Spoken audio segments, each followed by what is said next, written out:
नमस्कार, मेरा नाम ज्ञानेश्वर है और आपने देखना शुरू किया है लाइव सिटीज। मेरे साथ रोज की तरह दिल्ली से जुड़ रहे हैं देश के जाने माने सीनियर जर्नलिस्ट अजीत द्विवेदी जी। अजीत जी, चर्चा इंडिया अलायंस की करेंगे और नीतीश कुमार के रास्ते की भी करेंगे। नीतीश कुमार का रास्ता कहां जाकर ठहरेगा या जहां ठहरे हुए हैं वहीं रहेगा, इस पर संशय तो है ही। लेकिन इंडिया अलायंस को लेकर एक बात कही जा रही थी, बीजेपी वाले ज्यादा जोर शोर से कहते थे कि ये जो इंडिया अलायंस बना है इसकी एक्सपायरी डेट जून 2024 है, क्योंकि बीजेपी को भरोसा है कि मोदी फिर से आ रहे हैं। फिर इंडिया अलायंस का माने मतलब क्या रह जाएगा। लेकिन अब जो हालात दिख रहे हैं, बिहार इसका गवाह बन रहा है कि क्या इंडिया अलायंस की एक्सपायरी डेट जनवरी 2024 ही है। सीट शेयरिंग पर बातचीत शुरू हुई है। कल मुकुल वासनिक के यहां बड़ी बैठक हुई थी। आरजेडी की ओर से मनोज झा गए थे, लेकिन जेडीयू ने किनारा रखा, कोई नहीं गया। और आज जेडीयू के राष्ट्रीय प्रवक्ता केसी त्यागी ने दो टूक कह दिया, हमें क्या बात करनी है, जेडीयू को कोई बात तो करनी नहीं, बात तो कांग्रेस से आरजेडी को करनी है। आरजेडी समझे, कांग्रेस समझे, लेफ्ट समझे, हमारी सीटें तय हैं 17 के 17। 16 हमने जीत रखी थी, 17वीं सीट भी हमें चाहिए क्योंकि हम दूसरे नंबर पर। तो जेडीयू का ये स्टैंड। फिर अशोक चौधरी का बयान, हार्ट अटैक हो जाए। संजय चौधरी का बयान, कांग्रेस ने गलती की, कांग्रेस ने देरी की। और मल्लिकार्जुन खड़गे, कांग्रेस के राष्ट्रीय अध्यक्ष, उन्होंने जिस तरीके से नीतीश कुमार को हल्के में लेने की कोशिश की, 2 दिनों पहले आपने देखा ही दिल्ली में, जब उनसे नीतीश कुमार को लेकर सवाल पूछा गया तो उन्होंने कह दिया ये केबीसी का सवाल पूछ रहे हैं क्या। तो नीतीश कुमार केबीसी का सवाल हो गया क्या, ये एक बड़ा सवाल। और देखिए एक बात और है जिस पर आपत्ति जेडीयू के भीतर खाने में है, पता नहीं आरजेडी के नेताओं को इस पर आपत्ति है कि नहीं है, कि राहुल गांधी भारत न्याय यात्रा पर निकले या कांग्रेस की भारत न्याय यात्रा। तो जब इंडिया अलायंस बन गया तो ये कांग्रेस की भारत यात्रा क्यों। क्या आप बिहार में बिना नीतीश कुमार और लालू यादव की घूमेंगे। राहुल गांधी के नाम पर कोई वोट मिलता भी है क्या कांग्रेस को। राहुल गांधी के नाम पर वोट नहीं मिलता है, यह बात जेडीयू भी मानता है, आरजेडी भी मानता है। मतलब कांग्रेस को कृपा पर आधारित माना जाता है। तो ऐसी सूरत में जो हमने कहा कि एक्सपायरी डेट करीब आता जा रहा है क्या, कि इंडिया अलायंस चुनाव लड़ने के पहले ही बिखर जाएगा। नीतीश कुमार ने फैसला कर लिया है कांग्रेस से क्या बात करनी है। राष्ट्रीय परिषद की बैठक हुई थी, तब भी उन्होंने कहा था ये तो मेरा प्रचार करते ही नहीं करते हैं। तो कांग्रेस को तो बिल्कुल किनारा। पहले कांग्रेस ने पल्ला झाड़ने की कोशिश की, अब नीतीश कुमार कांग्रेस को आंखें दिखा रहे हैं। होना क्या है। देखिए ज्ञानेश्वर जी, ये नीतीश कुमार की मंशा पर निर्भर करेगा कि क्या करना है। जी अगर नीतीश कुमार को इंडिया में ही रहना है और इंडिया मतलब जो विपक्ष का गठबंधन है, अलायंस जो है विपक्ष का, उसमें रहना है, तब तो इस बात का रास्ता निकल जाएगा, इसका समाधान हो जाएगा कि आपको 17 सीट मिलेगी या 16 सीट मिलेगी या उससे भी कम पर आप समझौता करेंगे। अगर आपकी मंशा साफ है और आपको इसी विपक्षी अलायंस में रहना है तो ये बड़ी बात नहीं होगी। देखिए जी अभी हम लोगों ने देखा कि इस तरह के विवाद कई जगह हो रहे हैं, हर स्टेट में हो रहे हैं। हम्म, जो ये 17 सीट नीतीश कुमार के मांगने का कारण ये है कि वो पिछली बार बीजेपी के अलायंस में 17 सीटों पर लड़े थे। तो जी जेडीयू का आर्गुमेंट है, जेडीयू का तर्क है कि बीजेपी ने अपनी जीती हुई 6 सीटें छोड़ करके हमको दी थी, जबकि बीजेपी देश में सरकार चला रही थी, सबसे पावरफुल पार्टी थी, नरेंद्र मोदी प्रधानमंत्री थे। इसके बावजूद अपनी जीती हुई सीटें छोड़ करके बीजेपी ने हमको अपनी सीटें दी और हमारे बराबर बराबर सीटों पर हम दोनों लड़े। तो जी अब आरजेडी और कांग्रेस की हैसियत तो उससे बहुत छोटी है जो बीजेपी की हैसियत है। तो जब हम्म, बीजेपी ने हमको मुख्यमंत्री भी बनाया और हमको 17 सीटें भी दी, तो हम आरजेडी और कांग्रेस में उससे कम सीट कैसे ले सकते हैं। ये एक आर्गुमेंट है, ये एक जेडीयू का तर्क है। और यही तर्क महाराष्ट्र में उद्धव ठाकरे का है। जी इसके बावजूद उनकी पार्टी टूट गई है। आपने देखा होगा कि उद्धव ठाकरे के जो राज्यसभा सांसद हैं और राष्ट्रीय प्रवक्ता हैं संजय राउत, सामना के संपादक भी हैं, उन्होंने कहा कि हम 23 सीट लड़े थे, हमको 23 सीटें चाहिए और जी कांग्रेस का कोई भी एमपी नहीं है तो कांग्रेस जीरो से शुरू करे। यह हम्म, बात उन्होंने तब कही जब कांग्रेस वहां की मुख्य विपक्षी पार्टी है। महाराष्ट्र की बिल्कुल विधानसभा में सबसे बड़ी विपक्षी पार्टी कांग्रेस है, उसके 45 विधायक हैं। जी तो ये उस तरह से उन 23 सीटों को जोड़ करके और बीजेपी अपना शिवसेना 23 सीटों की मांग कर रही है। हम्म, उसी तरह से नीतीश कुमार 17 सीटों की मांग कर रहे हैं क्योंकि 17 सीटें उनकी वो पिछली बार लड़े थे शिवसेना के साथ।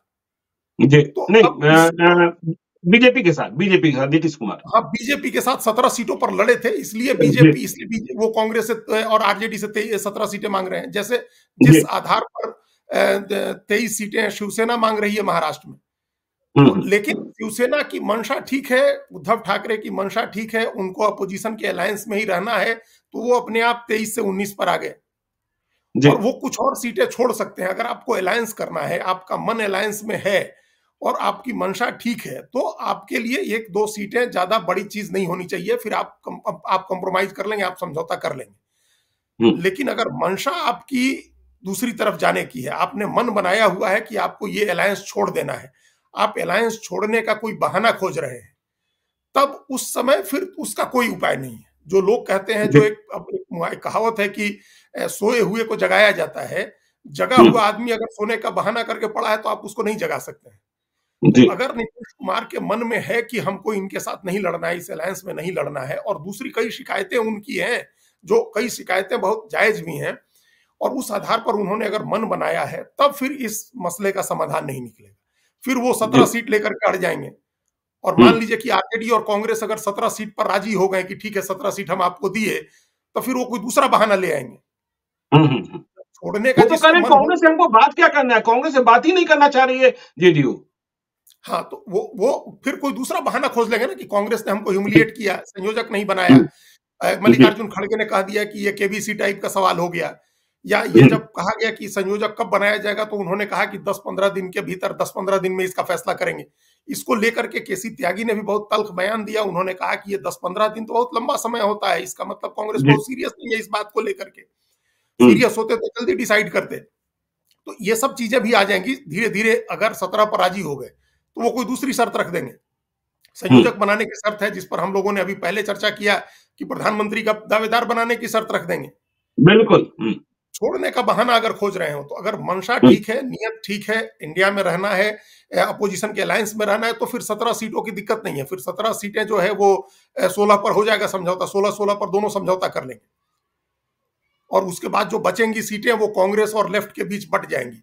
लेकिन अब ये उसी तरह की, अब आपने जो कहा कि एक्सपायरी डेट की बात है, तो ये एक्सपायरी डेट जो है बिहार के लिए ही दिख रही है। जी बाकी जगह आप देखिए, बगल के स्टेट झारखंड में भी अभी खींचतान चल रही है और हम्म, पिछली बार का ही लॉजिक दिया जा रहा है। वहां भी पिछले बार का लॉजिक है। पिछली बार कांग्रेस 7 सीट पर लड़ी थी, झारखंड की जी 14 में से कांग्रेस 7 सीट पर लड़ी थी और हम्म, 4 सीटों पर लड़े थे हेमंत सोरेन। झारखंड मुक्ति मोर्चा 4 सीट पर लड़ी थी, 1 सीट आरजेडी को मिली थी और 2 जी सीटें दी गई थी। बाबूलाल मरांडी की पार्टी थी झारखंड विकास मोर्चा, उस समय बाबूलाल मरांडी बीजेपी के विरोध में थे, वो इस अलायंस के यूपीए के साथ मिलकर के लड़े थे, तो 2 सीटें उनको दी गई थी। तो हम्म, अब हेमंत सोरेन का कहना है कि वो जो 2 सीटें एक दूसरे आदिवासी नेता की पार्टी को दी गई थी, बाबूलाल मरांडी की पार्टी को दी गई थी, वो सीटें हमको चाहिए। कांग्रेस 7 लड़े, हम 6 लड़ेंगे और आरजेडी को 1 सीट देते हैं। जी तो ये फॉर्मूला उन्होंने दिया हुआ है। लेकिन जरूरी नहीं है कि वो जब उनको रहना है अपोजिशन के साथ मिलकर लड़ना है, इसलिए वो इस हम्म, फॉर्मूले पर नहीं लड़ेंगे।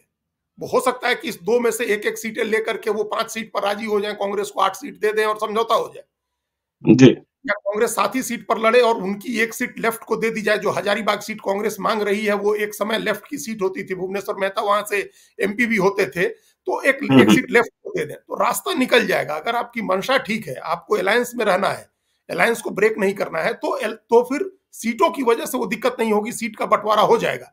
आप देखिए, अभी उत्तर प्रदेश में भी एक जो जिद थी सभी पार्टियों की, सबने जिद छोड़ी है।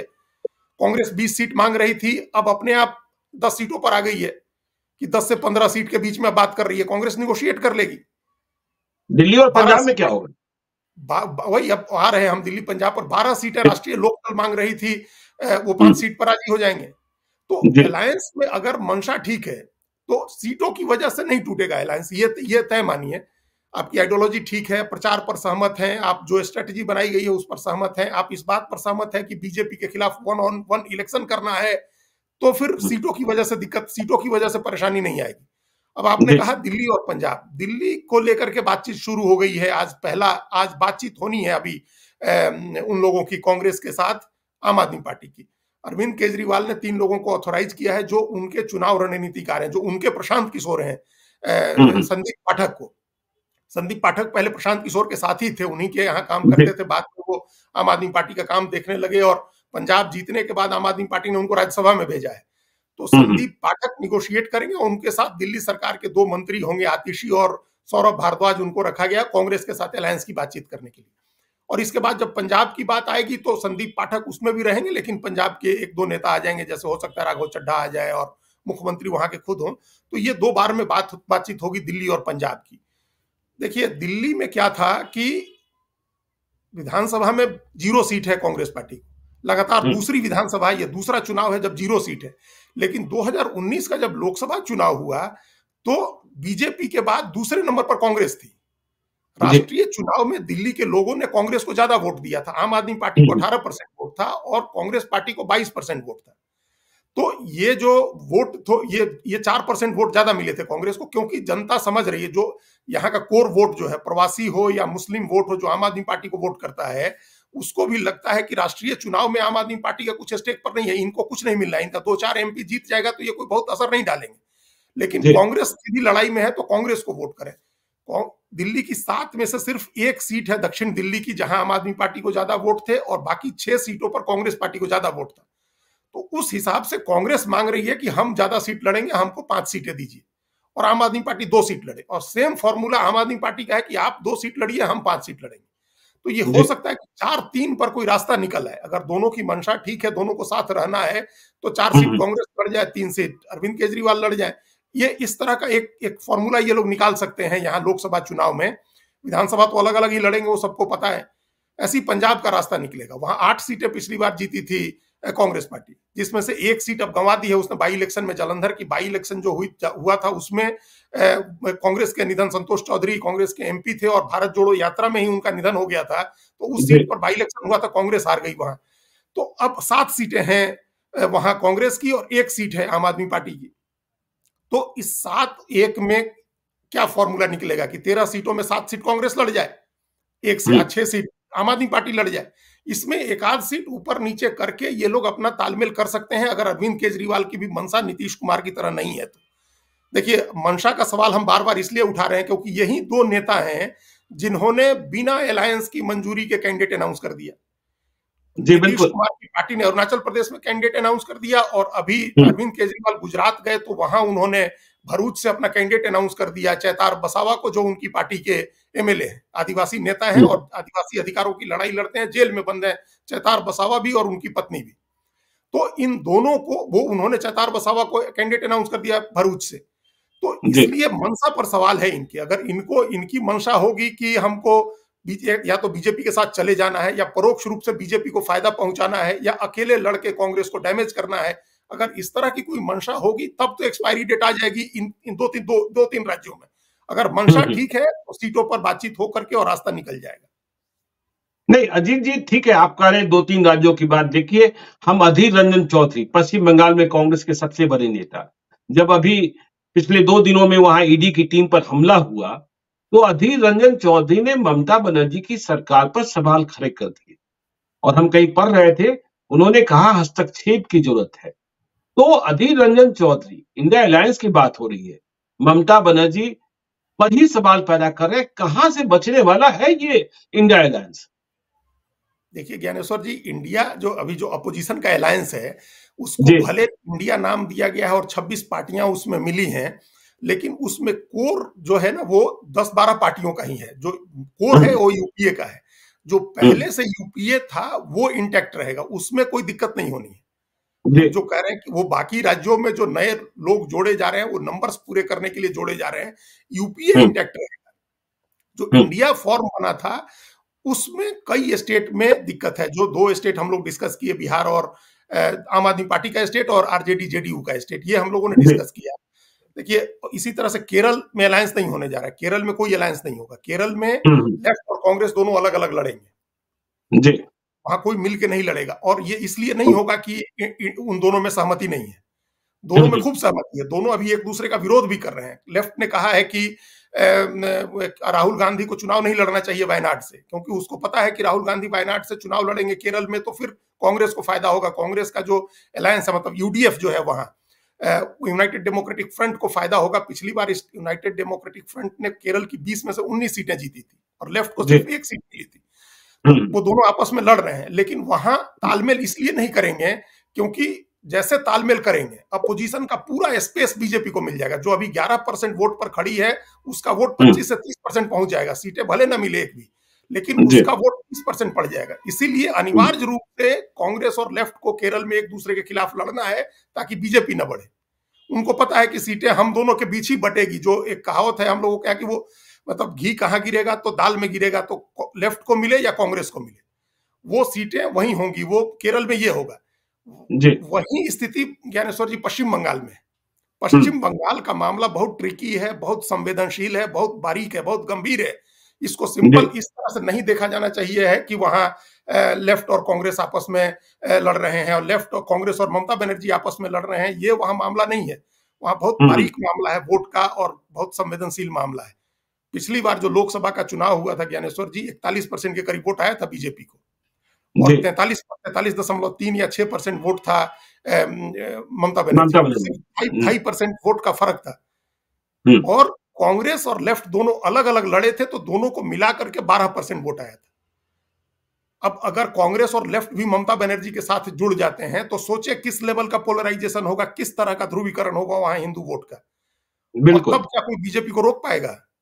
बीजेपी को फिर रोकना बहुत मुश्किल हो जाएगा वहां। ये इन लोगों में, ये इन तीनों पार्टियों में इस बात की सहमति है कि लेफ्ट और कांग्रेस अलग अलग लड़ें, फियर्सली लड़ें ताकि वो कुछ वोट काट सके, ताकि बीजेपी को इतना पोलराइजेशन ना हो कि वो 30 सीटें 35 सीटें जीत जाए। वहां 3-4% वोट का इधर उधर अगर हुआ ज्ञानेश्वर जी तो वहां बीजेपी जीत जाएगी 30 से ज्यादा सीट। बीजेपी भी इस बात को समझ रही है, इसलिए बीजेपी बहुत पोलराइजेशन की कोशिश कर रही है वहां पश्चिम बंगाल में, एकजुट करने की हिंदू वोटों को। देखिए 41% बीजेपी को वोट आया, इसको थोड़ा सा आप बाइफरकेट करें। देखिए पश्चिम बंगाल वो राज्य है जहां 30% मुस्लिम आबादी है, 70% हिंदू आबादी वाला प्रदेश है। इस देश में एक दो ही राज्य हैं, मतलब एक दो मुस्लिम बहुल राज्यों को छोड़ दें तो एक ही दो राज्य होगा, असम और पश्चिम बंगाल, जहां 30%, जहां 70% या उससे कम हिंदू आबादी है।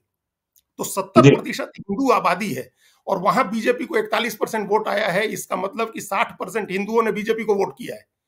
बहुत हाई लेवल का पोलराइजेशन होता है। तो वहां दूसरी रणनीति अपनानी होगी कांग्रेस, लेफ्ट और ममता बनर्जी को कि वो हिंदू पोलराइजेशन जो 60% है, अगर वो 65% हो गया तो बीजेपी की सीटें 18 से बढ़ के 25 हो जाएंगी, 30 हो जाएंगी। उसको कैसे रोकें? अगर तीनों पार्टियां एक साथ हो जाएंगी तो उसके तरफ ज्यादा पोलराइजेशन हो जाएगा, फिर इनके लिए बहुत मुश्किल हो जाएगी वहां। तो ये मिला जुला खेल हो सकता है। देखिए अधीर रंजन चौधरी और ममता बनर्जी का बहुत निजी झगड़ा है, दोनों में कभी नहीं बनती है, दोनों के बीच निजी झगड़े हैं और अपना फोर्ट होल्ड करके रखा हुआ है बहरामपुर का, मालदा और मुर्शिदाबाद का। अधीर रंजन चौधरी ने, जहां के वो स्ट्रॉन्ग मैन है, बहुत स्ट्रॉन्ग मैन है, उनकी वजह से वो मालदा में एक तो अबू हासिम खान चौधरी का परिवार है और बहरामपुर जंगीपुर जो इलाका है वो अधीर रंजन चौधरी का इलाका है। तो वहां ये बहुत वहां इनकी अपनी मजबूती बनी रहे। ममता बनर्जी ने इसीलिए सिर्फ 2 सीटें ऑफर की कि आप 2 लेकर के लड़िए। इनको पता है कि 2 पर ये लोग नहीं लड़ेंगे, फिर सभी सीटों पर कांग्रेस लड़ेगी और जहां कांग्रेस हिंदू कैंडिडेट खड़े करेगी कुछ ना कुछ तो वोट वो काटेगा। तो वो ये एक स्ट्रेटजी अलग होगी पश्चिम बंगाल की। पश्चिम बंगाल की स्ट्रेटजी पर नजर रखने की जरूरत है कि आगे चीजें कैसे अनफोल्ड होती है पश्चिम बंगाल के लिए। चलिए लौटते हैं बिहार पर। आपने कहा कि देखिए नीतीश कुमार को रहने का मन होगा तो रहेंगे, नहीं रहने का मन होगा तो बहाना दूसरा ढूंढ लेंगे। देखिए यदि 16-16 सीटें हो गई, 17-17 सीटें हो गई, तब भी पेच बड़ा है। और जो बातें चल रही हैं इंडिया अलायंस के भीतर, आरजेडी जेडीयू के भीतर, यादव बनाम ईबीसी, यादवों के नेता लालू यादव, तेजस्वी यादव, ईबीसी अति पिछड़ी जातियों के नेता नीतीश कुमार। 2019 में नीतीश कुमार के प्रत्याशी जीते लालू यादव के उम्मीदवारों को हराकर। अब लालू यादव अपने कोर वोटर्स, अपने एस्टैब्लिश्ड लीडर्स, उन्हें छोड़ना नहीं चाहते। कैसे छोड़ देंगे सुरेंद्र यादव को? कैसे छोड़ देंगे जयप्रकाश नारायण यादव को? कैसे छोड़ देंगे झंझारपुर में यादव की दावेदारी को? कैसे छोड़ देंगे मधेपुरा में यादव की दावेदारी को? सुपौल को कैसे छोड़ देंगे? तो यादव लड़ाना है लालू यादव को, तेजस्वी यादव, लेकिन नीतीश कुमार कह रहे हैं, नीतीश कुमार की पार्टी जेडीयू कह रही है, अति पिछड़ी सीटों पर कोई समझौता नहीं। अति पिछड़ी जाति के उम्मीदवारों ने यादव उम्मीदवारों को हराया था 2019 में। तो ये लोचा बहुत जबरदस्त फंसने वाला है। नीतीश कुमार अपने कोर वोटर्स को साधने के लिए अड़ गए हैं। बात जहानाबाद की हो रही है, बात कटिहार की हो रही है। कटिहार में लालू यादव अशफाक करीम को लड़ाना चाहते हैं, मालजाल वाले, और नीतीश कुमार एक मुसलमान को लड़ाने के लिए भी सीट चाहते हैं। तो ये यादव बनाम अति पिछड़ा, यह लड़ाई इस संघर्ष को और भी तीखा बनाएगा। समझौता होना सीटों की अदला बदली में बहुत ही मुश्किल हो जाएगा। अजीत जी, ये बात आपकी बिल्कुल ठीक है। नंबर्स पर उतने पेच नहीं फंसेंगे। नंबर्स को लेकर के हो सकता है कि बात ये लोग तय कर लें, नंबर्स की बात हो जाए, लेकिन ये जो सीटों की अदला बदली की बात होगी, जो हम लोग बार बार कहते हैं कि पिछली बार नीतीश कुमार के जितने लोग जीते हैं वो सब आरजेडी या कांग्रेस के खिलाफ लड़के जीते हैं। तो जब फिर उन सब लोगों को उन सभी सीटों पर कैसे वो सारी सीटें मिल सकती है नीतीश कुमार को? वो सारी सीटें तो नीतीश कुमार को मिल नहीं सकती है। जहां पिछली बार को समझौता ही नहीं होगा, जहां हम जीते हुए हैं वहां हम लड़ेंगे, हमारे उम्मीदवार लड़ेंगे। हाँ, तो फिर तो समझौता ही नहीं होगा ना। फिर तो ये समझौता तोड़ने की बात हो गई। क्योंकि पिछली बार वो बीजेपी के साथ मिल करके लड़े थे, तो उन्होंने आरजेडी के उम्मीदवार को हरा दिया था। लेकिन ये नहीं हो सकता। और उस समय फिर नरेंद्र मोदी को प्रधानमंत्री बनाने की बात थी, और वो एक बीजेपी के पक्ष की लहर भी थी। एनडीए बहुत मजबूत स्थिति में था। तो ये सारी स्थितियां थी जिन परिस्थितियों में चुनाव हुए थे। तो वो परिस्थिति तो अब नहीं है ना। अब नीतीश कुमार को प्रधानमंत्री बनाने के लिए तो चुनाव नहीं हो रहा है। अगर नीतीश कुमार प्रधानमंत्री पद के दावेदार के तौर पर लड़ रहे होते, तब एक बात मानी जाती कि हाँ ठीक है, उनको ज्यादा सीटें मिलनी चाहिए, उनको अपनी पसंद की सीटें मिलनी चाहिए। फिर हो सकता है कि पूरा बिहार एक पैर पर खड़ा होता, उनके पीछे खड़ा होता। फिर हम लोग भी कहते हैं कि भाई देश का पहला बिहारी प्रधानमंत्री बनना है तो नीतीश कुमार जैसा कह रहे हैं उस तरह से राजनीति करिए। तो वो स्थिति तो है नहीं। उनको प्रधानमंत्री बनाने के लिए तो चुनाव नहीं हो रहा है। और दूसरे बीजेपी के साथ लड़के जीते थे। अकेले की स्थिति तो ऐसी नहीं है कि आरजेडी को हरा देंगे। वोट की जहां तक बात है, सामर्थ्य की बात है, वोट की जिन सीटों के आपने नाम लिए, वहां तो मान लीजिए कि कई सीटें ऐसी है जहां यादव मुस्लिम का कॉम्बिनेशन इतना मजबूत है कि वो नीतीश कुमार उस सीट पर क्लेम नहीं कर सकते हैं, हालांकि वो सीट उनके पास है। तो जब सीटों के बंटवारे के लिए बैठेंगे, और 8 या 9 सीट हम सुन रहे थे कि अदला बदली में होनी है, 8 या 9 सीट, जिसमें 6 सीटें बहुत क्लोज फाइट वाली ऐसी हैं जो आरजेडी छोड़ नहीं सकती है, वैसी सीटें हैं। तो वो ये ऐसा नहीं हो सकता है कि लालू यादव को भी फिर एक डिसीजन लेना होगा। ऐसा नहीं हो सकता है कि लालू यादव अपने आप को दांव पर लगा दें, अपना नुकसान उठा करके जेडीयू के साथ तालमेल कर लें। वो अपने फायदे के लिए, कोई भी अलायंस अपने फायदे के लिए होता है। हमने पहले भी कहा है कि जब तक विन विन सिचुएशन नहीं होगी तब तक तालमेल नहीं होगा। तो विन विन सिचुएशन कहां है इसमें? इसमें तो एक तरफा अगर 17 सीटें हम जो जीते हैं वही चाहिए हमको, अगर ये कह के नीतीश कुमार की पार्टी अड़ गई, तब तो फिर ये कोई 17 में 16 17 हम लड़े थे और 16 जीते थे। हमको वो सभी 17 चाहिए जिस पर हम लड़े थे, और जो 16 जीते हैं वो तो चाहिए ही हमको, उसमें हम नहीं लेंगे। तो ये तो फिर इस बात पर टूट जाएगी, बातचीत नहीं हो सकती है इस पर आगे। लेकिन हम लोग को ये समझना होगा कि ये सचमुच नीतीश कुमार और उनकी पार्टी ऐसा चाह रही है, या अपनी बार्गेनिंग के लिए एक पोजिशनिंग है, या अपने जो एमपी हैं वो भागे नहीं अभी छोड़ करके हमको, इसके लिए उनके सामने एक चारा लटकाना है। यह भी तो संभव है कि नीतीश कुमार की पार्टी उनके सामने अपने सांसदों के आगे चारा लटका रही होगी, देखो हम तुम्हारे लिए लड़ रहे हैं तुम्हारी सीट लेने के लिए। क्योंकि वो सांसद जो हैं उन सबको भी पता है कि उनकी सीटें खतरे में हैं, तो वो सांसद बीजेपी के संपर्क में हैं। और आपको पता है, सबको बिहार में ज्यादा छिपी हुई बात नहीं है कि चाहे सीतामढ़ी के सांसद हों, काराकाट के सांसद हों, आपके उधर क्या नाम है, उधर पूर्णिया के सांसद हो, कई जगह के सांसद हैं जिनको लग रहा है कि हमारी सीट अदला बदली में जा सकती है, नुकसान हो सकता है, तो वो संपर्क में है बीजेपी के। हमें तो खबर यह है कि पूर्णिया के सांसद का मन बदल गया है। आपको पता होगा कि जब राष्ट्रीय कार्यकारिणी और राष्ट्रीय परिषद की बैठक हुई तो उन्हीं के घर रात को भोजन हुआ, और संतोष कुशवाहा को कोई बड़ी जिम्मेवारी देने की बात भी कही जा रही है आगे आने वाले दिनों में। तो उनका मन बदला है और पूर्णिया का समीकरण भी कुछ ऐसा है। लेकिन जो वोट की लड़ाई है, नीतीश कुमार और लालू यादव दोनों के समक्ष संकट है कि यदि अति पिछड़े का टिकट काटते हैं नीतीश कुमार, सीट दे देते हैं आरजेडी को, तो वैसे ही बीजेपी सेंधमारी में लगी है, अब तो डाका पड़ जाएगा। और यदि लालू यादव को लड़ने नहीं देते हैं जैसा नीतीश चाहते हैं, अब जहानाबाद सीट की ही बात कर ले, जहानाबाद की सीट तो भूमियारों की सीट मानी जाती या फिर यादव की सीट मानी जाती थी। जगदीश शर्मा जीते, अरुण कुमार जीते या सुरेंद्र यादव जीते, रामाश्रय यादव जीते, लेकिन नीतीश कुमार ने 2019 में नया प्रयोग कर लिया, चंदेश्वर चंद्रवंशी को। और अब माना जा रहा है कि जेडीयू के लिए 40 सीटों में से सबसे सुरक्षित सीट जहानाबाद है और वहां सुरेंद्र यादव को भी लड़ाना। तो ये वोट बैंक का जो खतरा है, नीतीश कुमार समझ रहे हैं कि मेरे वोट बैंक में सेंधमारी हो रही है और यदि सीटों की अदला बदली में हमने अति पिछड़े सांसदों का चेहरा कोई हो, उम्मीदवार कोई हो, ये तो बाद में तय होगा कि हाँ जो सिटिंग है उन्हें टिकट नहीं दिया गया, किसी और को दे दिया गया। तो ये जो स्थिति है, क्या कोई रास्ता जो आप कह रहे हैं कि इसी बात पर बात कहीं बिगड़ न जाए, इसकी कल्पना भी कई पॉलिटिकल पंडित कर रहे हैं, क्योंकि ये बड़ी बात है।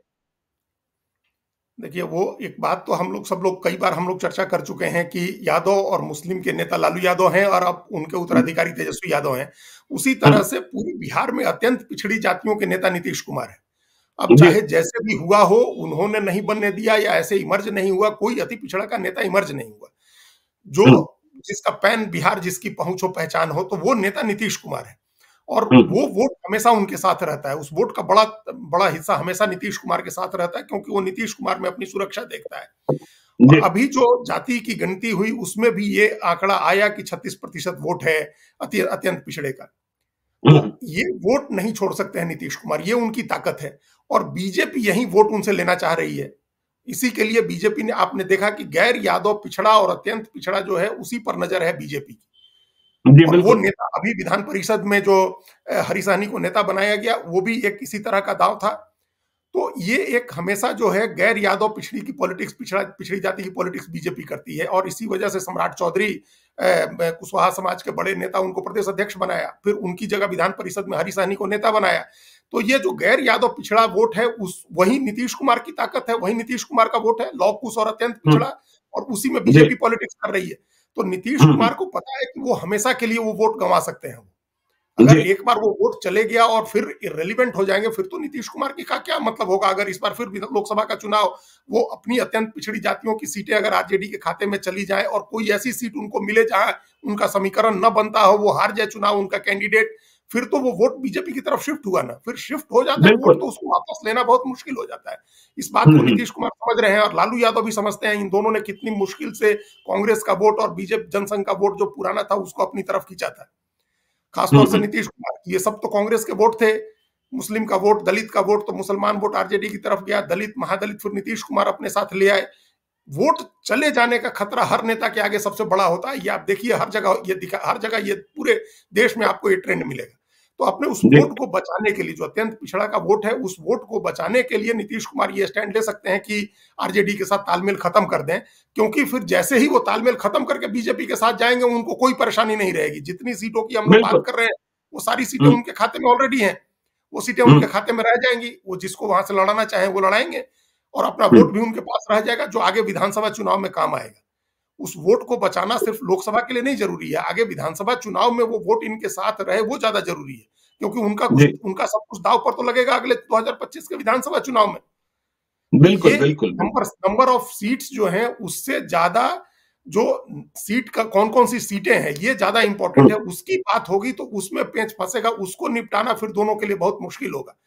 लेकिन अब फिर हम एक बार कह रहे हैं कि हम्म, ज्ञानेश्वर जी, अगर दोनों के बीच भरोसा होता, नीतीश कुमार और लालू यादव में अगर भरोसा होता, जिस भरोसे के साथ वो 2022 में वापस आए थे लौट करके नीतीश हम्म, कुमार आरजेडी, अगर वो भरोसा रहता, उस तरह की हम्म, स्थिति रहती, इंडिया अलायंस में इनके बने रहने की बात होती नीतीश कुमार की, तो इसका भी कोई ना कोई दोनों रास्ता निकालने की कोशिश करते।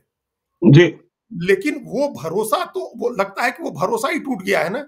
जो हम लोग बार बार चर्चा कर रहे हैं कि लगता है वो सही भरोसा बात, टूट गया। अब वो हम्म, नीतीश कुमार, आरजेडी का दबाव ऐसा था कि उस दबाव की वजह से भी उनका भरोसा टूटा।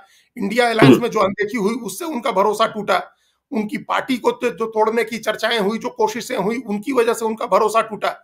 तो चाहे जिस जो कारण हो, इनमें से जो हो, या ये सभी कारण भी हो सकते हैं, तो अब भरोसा नहीं बचा है। इसलिए ये चीजें, इस पर बात टूट सकती है, अलायंस खत्म हो सकता है इसके मसले पर, और नीतीश कुमार के वापस एनडीए में जाने का रास्ता बन सकता है। ये एक बहाना हो सकता है कि इस नाम पर वो एनडीए के साथ चले जाएं।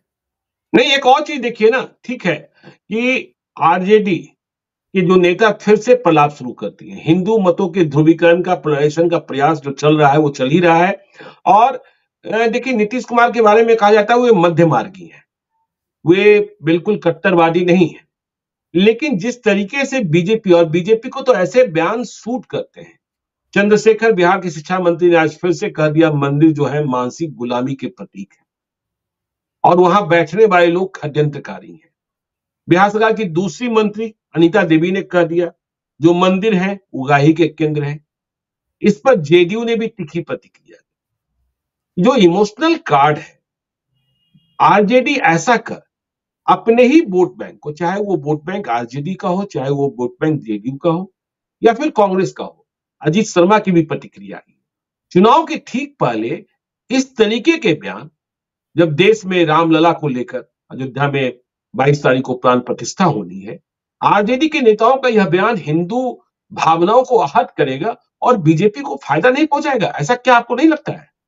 बिल्कुल, बिल्कुल। ये उसी तरह के बयान है और बहुत मूर्खतापूर्ण बयान है। ऐसे बयानों का कोई मतलब नहीं होता है। देखिए, अब इसको लेकर के फिर दो बातें दिमाग में आती हैं। एक तो हम लोग इस पर डिस्कस कर चुके हैं कि या तो लालू यादव इस दबाव में है बीजेपी की तरफ से कि वो अलायंस भी खत्म कराएं और बीजेपी को फायदा भी पहुंचाएं। ये जो साजिश थ्योरी की हम लोगों ने एक चर्चा की थी ना एक दिन की, एक साजिश थ्योरी करने वाले लोग दिल्ली दोनों जगह हैं जो ये बात कर रहे हैं कि लालू यादव अपने और अपने परिवार को, अपने बेटे को बचाने के लिए बीजेपी की शर्तों पर काम कर रहे हैं और वो दबाव की राजनीति कर रहे हैं। जेडीयू पर भी दबाव बना रहे हैं और उनके मंत्री लोग इस तरह के बयान दे रहे हैं ताकि बीजेपी का वोट पोलराइज हो। ये बीजेपी को फायदा पहुंचाने के लिए ये काम किया जा रहा है। एक बात तो ये दिमाग में आती है, और दूसरी बात तो दिमाग में आती है इस तरह की ये चंद्रशेखर और अनीता देवी और इस तरह के नेताओं के बयानों को सुन करके, उससे लगता है कि आरजेडी अपने उसी 30-32% वोट को लेकर के संतुष्ट है। उससे ज्यादा उसको वोट नहीं चाहिए लगता है, और उसको उससे ज्यादा की राजनीति भी नहीं करनी है। इससे ज्यादा मूर्खतापूर्ण कोई बयान नहीं हो सकता है इस समय या किसी भी समय। ये जो लगातार रामचरितमानस को लेकर के बयान दिया उन्होंने, या अभी मंदिर को लेकर के ये बयान दे रहे हैं। आप ये हमने 32% वोट की चिंता इसलिए कही क्योंकि नीतीश को, लालू यादव को माफ करिएगा, सबसे ज्यादा चिंता इस बात की है कि असदुद्दीन ओवैसी चुनाव लड़ेंगे तो ऐसा ना हो कि मुसलमान उनकी तरफ चला जाए, तो हम उनसे ज्यादा कट्टरपंथी मुसलमान बन जाते हैं। ओवैसी के लिए हम जगह ही नहीं छोड़ते हैं। हम ही ऐसी बात जो ओवैसी कहते हैं, जो अजमल कहते हैं, सो बात हम ही कह देते हैं। हमारे ही नेता कह देता कि हम ही मुसलमान के नेता बने रहे, और यादव तो हमारा बंधुआ है, हमको देगा ही वोट। तो ये उस तरह की पॉलिटिक्स है। इस चिंता में, जिस तरह से पिछली बार 5 सीटें लोग विधानसभा में जीत गए थे ओवैसी, उसकी वजह से आरजेडी को के ऊपर बहुत चिंता होगी। आरजेडी के सामने हमेशा उसका खतरा दिखाई देता होगा। तो ये नेताओं से इस तरह के बयान दिलवाए जा रहे हैं ताकि आप उनसे ज्यादा कट्टरपंथी साबित हो जाए और हिंदू का वोट जाके पोलराइज हो जाए बीजेपी की तरफ, तो हो जाए, हमारा वोट बच जाए। ये एक डेस्परेट कोशिश होगी, दिख रही है, एक डेस्परेट कोशिश है अपना वोट बचाने की, जो वो कहीं नहीं जाए हमारे से। चलिए, डेस्परेट कोशिश है जी, और ध्यान तो रखना होगा जो बीजेपी की जो पॉलिटिक्स है, ये तो बीजेपी को सूट कर रहा है ना। फिर तो नीतीश कुमार साथ में रहे न रहे, अगर इस तरह के पोलराइजेशन का माहौल बना दिया जाएगा तो या तो आप, ये लोग मजबूर कर रहे हैं कि नीतीश कुमार छोड़ दें, इनको छोड़ दें, बीजेपी भी नहीं ले तो अकेले लड़े, तो उस स्थिति में भी बीजेपी को फायदा है, या बीजेपी अपनी शर्तों पर ले तो बीजेपी को फायदा है। तो आरजेडी की तरफ से ये जितनी पॉलिटिक्स हो रही है वो तो एकदम से धकेल करके नीतीश कुमार को अलायंस से बाहर कर देने की है, चाहे वो बीजेपी में जाए चाहे अकेले लड़े। तो दोनों ही स्थितियों में फायदा तो बीजेपी को है ना।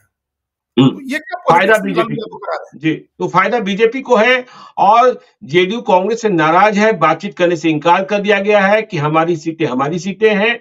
और बड़ा सवाल ये है कि लालू यादव अति पिछड़ों की सीट हड़पना चाहते हैं और नीतीश कुमार अति पिछड़ों की सीट बचाने के लिए कोई भी कुर्बानी देने की बात कर रहे हैं।